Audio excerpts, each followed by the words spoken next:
you're a strange Marxist to have a discussion with.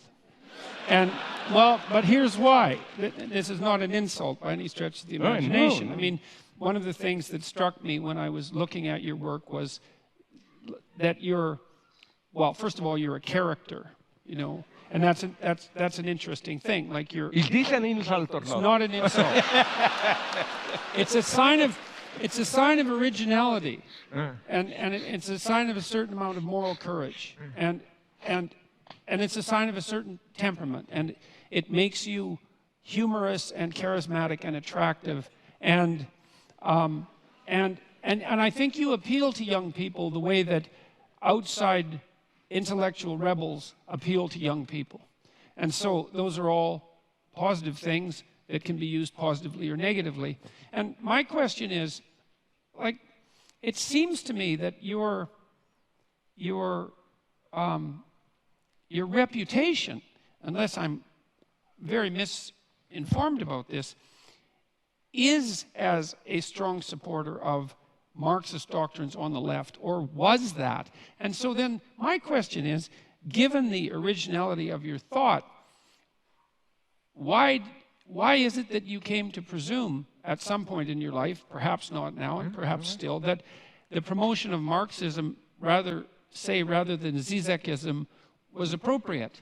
Because it seems to me that there's enough originality in your body of thought and lateral thinking in the manner in which you approach intellectual ideas that there's just no reason for you to be allied with a doctrine that's 170 years old and that is, if capitalism is rife with problems, is twice as rife with problems as that.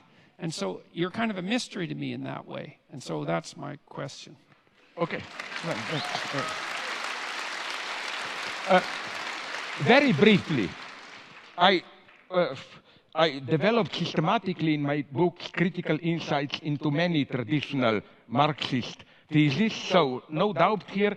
You know what I still admire nonetheless in Marx? Not those simplicities of Communist Manifesto, but I still think that his so-called critique of political economy, capital, and so on, is a tremendous achievement as a description of the dynamics of capitalist society. And if you read it closely, Marx is much more ambiguous and open there. For example, he mentions, for example, apropos what you referred to, he mentions that law of diminishing return, like while crisis will arrive necessarily, poor are getting poorer. But then he is honest enough to enumerate 7 or 8 counter tendencies.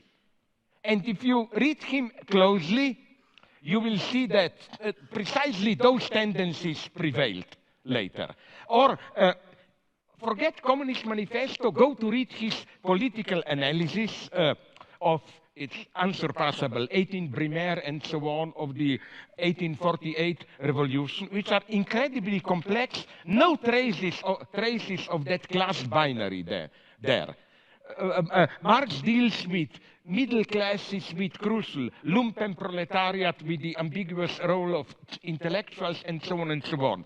But basically, what I was pleading for, and I like to put it in paradoxical terms, was for a return from Marx back to Hegel. I define myself more as a Hegelian. Why? Hegel is considered a madman, you know, the guy, absolute knowing, and so on and so on. No, Hegel is much more modest and open. The danger in Marxism is, for me, this teleological structure. We are at the 0 point, but there is a unique chance of a reversal into a new emancipated society and so on.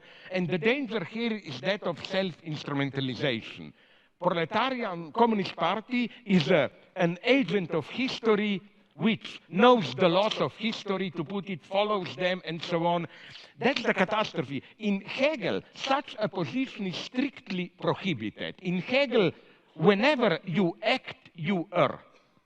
So, you know, you have to, there is no position of this pure acting where you know what you are doing and the result will be. So this would be my main point. So yes, my formula is kind of ironically, I know Hegel is the greatest idealist, materialist reversal of Marx by turning back to Hegel. For Hegel says in a part that people don't read, Introduction to Forward to Philosophy of Right, he says explicitly that the owl of Minerva takes off in the evening when there is dusk.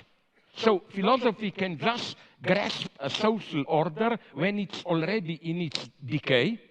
Philosophy cannot see into the future. It's radical openness. We need this openness today. The tragedy today, maybe we agree here, is that we really don't have a basic, how should I call it, cognitive mapping.